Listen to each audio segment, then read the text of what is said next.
Selamat datang di video materi untuk mata kuliah Interaksi Manusia dan Komputer. Pembahasan kita dalam video kali ini adalah tentang bagaimana membangun persona. Selamat menyimak.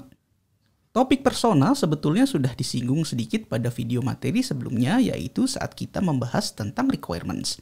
Namun kali ini pembahasannya akan lebih mendalam. Ada 3 topik utama yang kita bahas kali ini. Pertama, kita mulai dari pembahasan tentang konsep persona. Lalu kedua adalah berbagai bentuk penggunaan dari persona. Dan terakhir, kita juga akan membahas bagaimana cara membuat persona. Sekarang mari kita bahas satu persatu. Kita mulai topik pembahasan yang pertama, yaitu apa itu persona. Persona adalah sebuah representasi pengguna dalam bentuk individu imajiner yang memuat rangkuman singkat mengenai karakteristik, pengalaman, tujuan, task, pain point, dan kondisi lingkungan pengguna yang sebenarnya. Pada dasarnya, persona menggambarkan sebuah kelompok pengguna yang spesifik. Perlu diperhatikan bahwa persona dibuat berdasarkan analisis dan kategori data pengguna secara teliti, bukan hanya sekedar dikira-kira. Setiap persona menggambarkan sekelompok orang di dunia nyata. Ada banyak manfaat yang bisa didapatkan dengan membangun persona, terutama ketika kita membuat sistem interaksi. Salah satunya adalah memudahkan pengembang aplikasi untuk fokus pada beberapa kelompok dengan karakteristik yang paling mewakili pengguna secara keseluruhan. Hal ini tentu jauh lebih mudah dibandingkan dengan fokus pada ribuan individu yang karakteristiknya berbeda-beda dan sangat banyak. Tujuan persona itu sendiri adalah menjadi referensi untuk memberikan gambaran yang realistis dari segmentasi pengguna produk aplikasi. Gambar yang Anda lihat ini adalah contoh persona untuk aplikasi e-book. Seperti yang terlihat pada gambar, persona memuat informasi yang menggambarkan bagaimana karakteristik kelompok orang tersebut. Pada contoh, informasi relevan yang disajikan adalah yang terkait dengan kebiasaan membaca. Perlu diketahui bahwa persona bukanlah orang yang sebenarnya. Jadi nama pada persona ini bukanlah nama orang asli. Namun demikian, informasi yang dituliskan berasal dari orang-orang yang sebenarnya. Gambar berikutnya ini merupakan contoh persona yang kedua. Kali ini contohnya adalah persona untuk aplikasi e-commerce, khusus untuk segmen penjualan kebutuhan hewan peliharaan. Kita bisa lihat jenis informasi yang disajikan berbeda dengan contoh persona sebelumnya. Setiap aplikasi memang memiliki karakteristik pengguna yang bisa saja berbeda-beda antara satu dengan yang lainnya. Dengan demikian, personanya juga akan berbeda. Untuk Anda yang penasaran tentang asal-muasal persona, atau yang menanyakan dari manakah konsep persona berasal, persona dikembangkan secara informal oleh Alan Cooper pada dekade tahun 1980-an. Persona ini memang digunakan untuk menginternalisasi mindset dari pengguna. Keberadaan persona ini pada dasarnya adalah untuk menjadikan pengguna sebagai fokus utama dalam perancangan aplikasi. Sebagai pengembang persona, Alan Cooper berpendapat bahwa persona merupakan sebuah model dari pengguna aplikasi. Persona disajikan dalam sebuah template tertentu. Informasi di dalamnya dihasilkan dari banyak pengguna sebenarnya yang telah menggunakan aplikasi tersebut atau aplikasi sejenis. Biasanya, datanya didapatkan dari interview. Alan Cooper juga menegaskan bahwa persona bukanlah orang sungguhan, tapi mereka dibuat berdasarkan perilaku dan motivasi dari orang yang sebenarnya. Persona ini dibangun melalui proses desain, tidak hanya secara kebetulan atau asal-asalan. Lantas, untuk apakah persona digunakan? Tentu ada banyak penggunaan dari persona. Misalnya digunakan untuk membangun empati, membangun fokus, untuk berkomunikasi dan mencapai konsensus, untuk membuat keputusan, dan juga untuk mengukur efektivitas. Dalam praktiknya, persona memang dapat dimanfaatkan untuk banyak hal. Bagi project leader misalnya, persona dapat digunakan untuk mengevaluasi ide fitur baru pada sebuah desain web. Persona juga bisa digunakan sebagai acuan dalam mendesain wireframe, interface behavior, dan juga labeling. UI designer dapat menggunakan persona sebagai acuan dalam mendesain look and feel dari tampilan antarmuka. Di samping itu, persona juga dapat dimanfaatkan oleh sistem engineer untuk menentukan pendekatan yang tepat saat mengembangkan sistem sesuai dengan perilaku dari penggunanya. Dan bahkan para copywriter bisa memanfaatkan persona saat mereka ingin menulis konten yang tepat agar dapat diberikan untuk orang yang tepat pula. Persona dapat dimanfaatkan untuk mengatasi 3 isu dalam desain interaksi. Pertama adalah isu terkait elastic user. Kurangnya pengetahuan yang presisi tentang pengguna dapat mengakibatkan ketidakjelasan pada bagaimana suatu aplikasi seharusnya bekerja. Sebagai akibatnya, setiap kali pengguna meminta sesuatu, desainnya berubah. Kondisi ini akan mengakibatkan sulitnya menentukan fitur yang menjadi prioritas dari para desainernya. Dikatakan sebagai elastic user itu karena kebutuhan yang diketahui terus bertambah dan tidak terkendali, yang pada akhirnya mengakibatkan fitur aplikasinya semakin melebar. Isu yang kedua adalah self-referential design.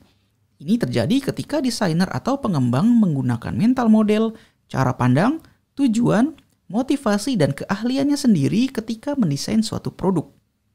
Perlu diperhatikan, ini merupakan kesalahan yang sangat sering terjadi pada programmer.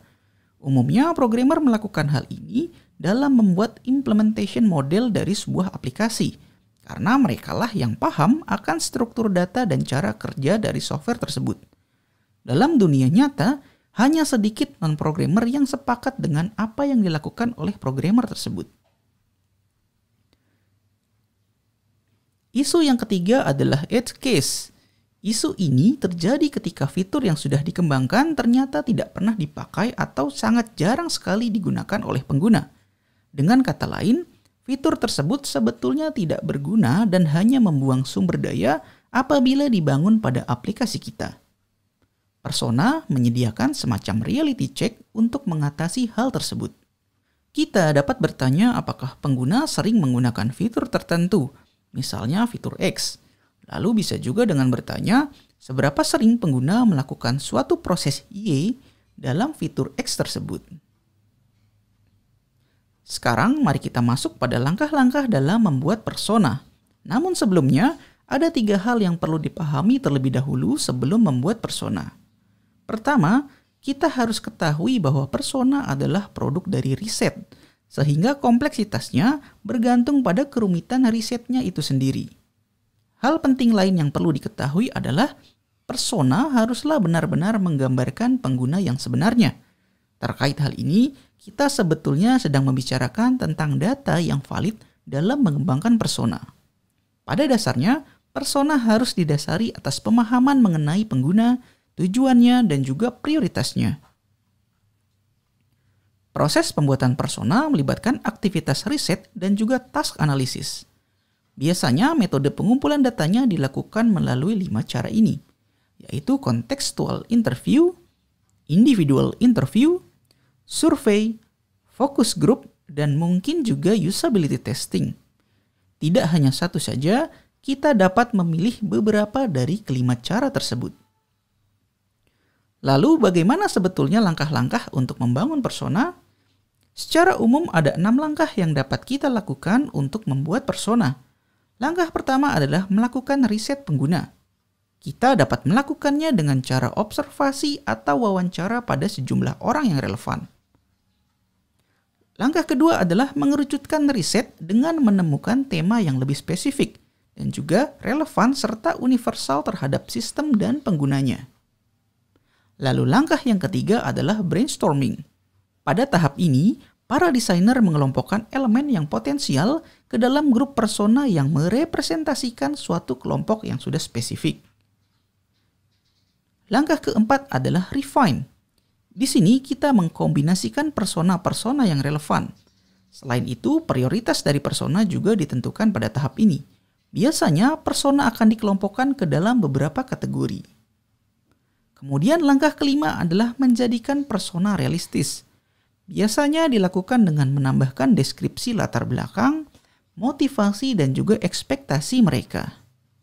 Dan langkah yang terakhir adalah membagikan persona yang sudah dihasilkan kepada tim pengembang.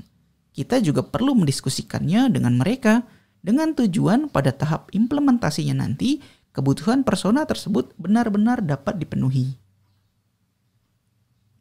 Tabel yang kita lihat ini adalah contoh pertanyaan untuk pengumpulan data pada proses pembuatan persona. Kita perlu menentukan tujuan atau visi dari aplikasi yang dibuat. Pertanyaan yang relevan untuk itu misalnya, apa yang melatar belakangi dibuatnya aplikasi? Apa tujuan yang ingin dicapai dari aplikasinya? Di samping itu juga, kita perlu mendeskripsikan pengguna aplikasi secara rinci.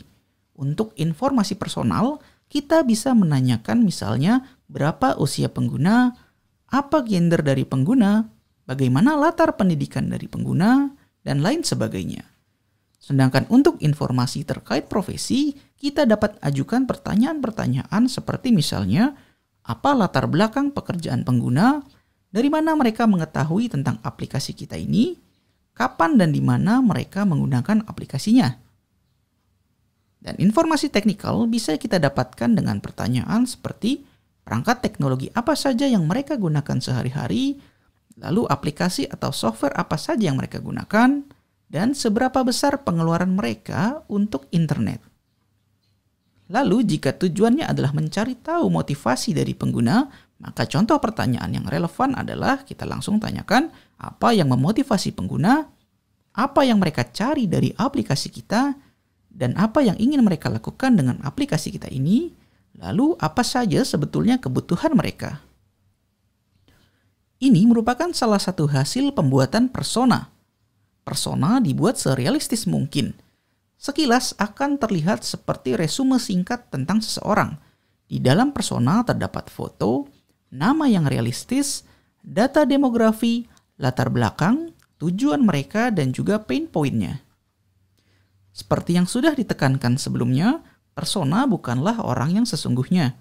Anda bisa membayangkan persona sebagai kategori atau kelompok pengguna tertentu yang memiliki karakteristik yang persis dengan yang disajikan pada persona tersebut. Beberapa elemen dasar lainnya yang penting di dalam persona ada 3. Pertama adalah technology comfort level, yaitu tingkat kenyamanan mereka dalam menggunakan teknologi. Elemen berikutnya adalah motivasi yang menjelaskan mengapa pengguna ingin mencapai tujuannya. Dan elemen yang ketiga adalah attitudes yang berisi deskripsi tentang sikap pengguna yang relevan. Ini juga menjelaskan perilaku dari pengguna tersebut. Lalu, bagaimanakah karakteristik persona yang efektif? Persona yang efektif memenuhi beberapa kriteria antara lain adalah sebagai berikut. Pertama, representatif dan juga realistis. Lalu dapat membantu memahami pengguna. Dan deskripsinya sesuai dengan kenyataan. Persona juga fokus pada kebutuhan utama dan fokus pada pengguna yang penting atau pengguna utama. Dan terakhir, persona juga dapat menggambarkan kondisi pengguna yang aktual. Isu-isu dalam pembuatan persona. Jika Anda melihat kembali langkah-langkah membuat persona yang terdiri dari 6 langkah sederhana tadi, kesannya akan sangat mudah untuk dilakukan. Sayangnya, realita seringkali tidak demikian. Ada banyak tantangan dalam membuat persona. Tantangan yang paling signifikan adalah seringkali sangat sedikit end user atau pengguna aplikasi kita yang punya waktu dan mau diwawancarai untuk kepentingan riset dari UX ini sendiri. Yang paling umum terjadi, biasanya user mengabaikan kita atau tidak membalas pesan walaupun mereka sudah membacanya. Tantangan dalam membuat persona yang sering terjadi terletak pada ketersediaan data. Ini diakibatkan biasanya karena peneliti UX mungkin tidak memiliki akses terhadap end user. Jika akses ke end user tidak ada, persona dapat dibuat dengan bantuan seorang pakar. Namun demikian tetap akan sulit menentukan fitur yang akan diprioritaskan, karena mereka memang bukan pengguna yang benar-benar menggunakan aplikasinya. Tantangan terkait kuantitas juga ada dalam membuat persona. Misalnya, tidak jelas berapa persona yang perlu dibuat dan sampai sedalam apa informasinya. Jumlah persona memang tergantung pada jumlah target audience, dan kompleksitasnya tergantung dari kedalaman riset yang kita lakukan. Umumnya, tim memulai dengan membuat banyak persona untuk semua kelompok individu pengguna. Setelah itu, persona-persona tersebut dieliminasi hingga diperolehlah suatu primary persona yang menggambarkan pengguna penting. Ada juga apa yang disebut dengan secondary persona. Secondary persona ini diperhatikan dalam proses desain interaksi setelah primary persona diperhatikan terlebih dahulu. Ada beberapa tipe persona lain, yang diantaranya adalah pertama, marketing persona yang fokus pada informasi demografi, preferensi, dan juga motivasi. Ada juga yang disebut dengan desain persona, di mana fokusnya adalah pada user goals, perilaku saat ini, dan pain point atau titik kesulitan mereka dalam menyelesaikan tugasnya. Dan jenis persona lainnya adalah proto-persona. Biasanya dibuat ketika sumber daya yang tersedia ini sangat terbatas. Misalnya karena kita tidak bisa menghubungi end user untuk wawancara, atau bisa juga karena waktu yang tersedia sangatlah singkat. Biasanya tim akan melakukan riset dengan data sekunder untuk mengatasi masalah tersebut. Baiklah, inilah akhir dari pembahasan kita dan berikut adalah daftar referensi yang digunakan dalam penyusunan materi video ini. Terima kasih karena telah menyimak video ini hingga selesai.